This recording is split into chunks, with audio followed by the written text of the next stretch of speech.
Hello my friends, and thanks for joining us on another little episode on this mini-series that's all about PSM. Today we're talking about compliance audits. This is just so important in your PSM program. So at this point, hopefully you've watched the other videos about most of the other elements that look at what's in your PSM program.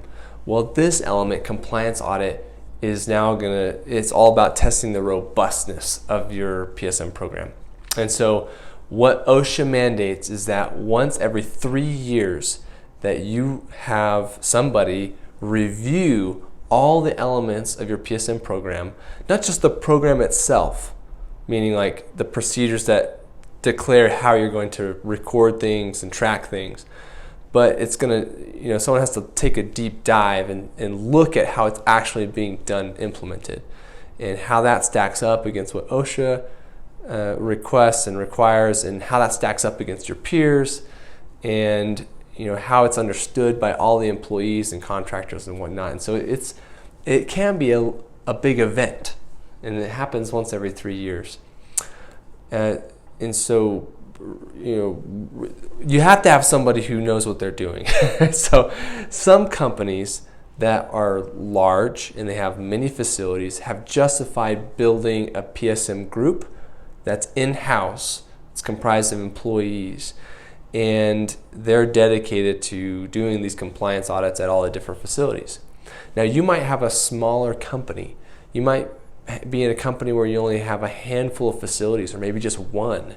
And if that's the case, it's usually not justified to have an in-house expert in all things PSM who's qualified to conduct an audit.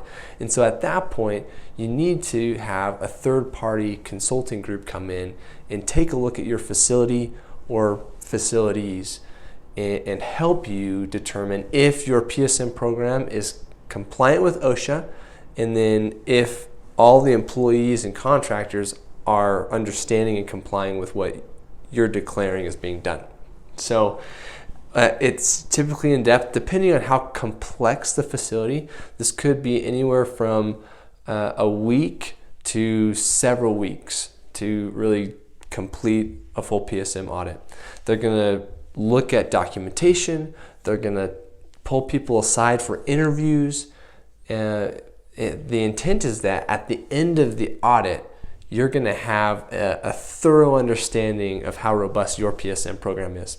At the end of it all, there's going to be a report that talks about the findings, the things that must be remedied before the next PSM audit, and the recommendations, right? These are not as harsh as findings, but these are things that your peers are doing that are great ideas and you're not doing them. And so it's kind of a soft requirement, right? You really should consider doing this, and most of the time those are in your best interest because they make it easier to report, they make it safer to operate. And so anyway, you're going to be handed this report that's a summary of all the audit, right? So you have findings and recommendations, and the owner-operator, the people who own the facility, are required by law to keep on record and available the past 2 audit reports.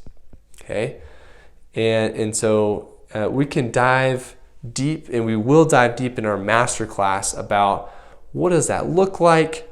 What are some tools that will help you with document retention? And then, by the way, you have a laundry list of action items now, like all these findings and recommendations. So you can just think through, like, all these things have to be assigned to somebody, whether it's an employee to go fix that thing or remedy it, or it's another third-party consulting group or engineering firm that can help remedy this.